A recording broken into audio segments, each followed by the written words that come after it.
Vebulea imაზე. თუ ვინ უნდა იყოს და ეს არის სულიწმიდის გადასაწყვეტი. ამ საქმეში ვერავინ არავის უფლება არ აქვს შეერიოს საერთოდ. ეს მკითხაობა, გარედან მკითხაობა ხომ ზედმეტია. ვისაც მივცემთ ხმას, აუცილებლად იქნება ის და იქნება ნებისმიერ იქნება ღირსეული პატრიარქი და ჩვენი პატრიარქი ილიასგან განსხვავებით მას დაჭირდება ჩვენი თანადგომა და ძალიან ხარში დგომა.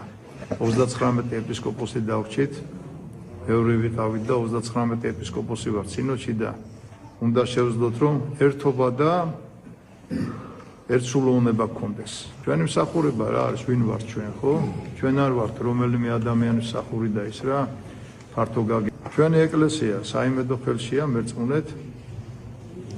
არავის არ ჭირდება რა, მომავალ პატრიარქს არ ჭირდება არც თავრობის დახმარება, არც ოპოზიციის, არც ზედმეტი იმისგან, უფლისგან იქნება, ყველაფერი უფლისგან იქნება. ნერვები არ მოიშალოთ, მაგაზე გონება არ დაიბინძუროთ რა, დაგვაცადეთ და წესიერ არჩევას მართლა გავაკეთებთ რა, გაგახარებთ ყველას, მეც გავახარებთ და ყველას გავახარებთ.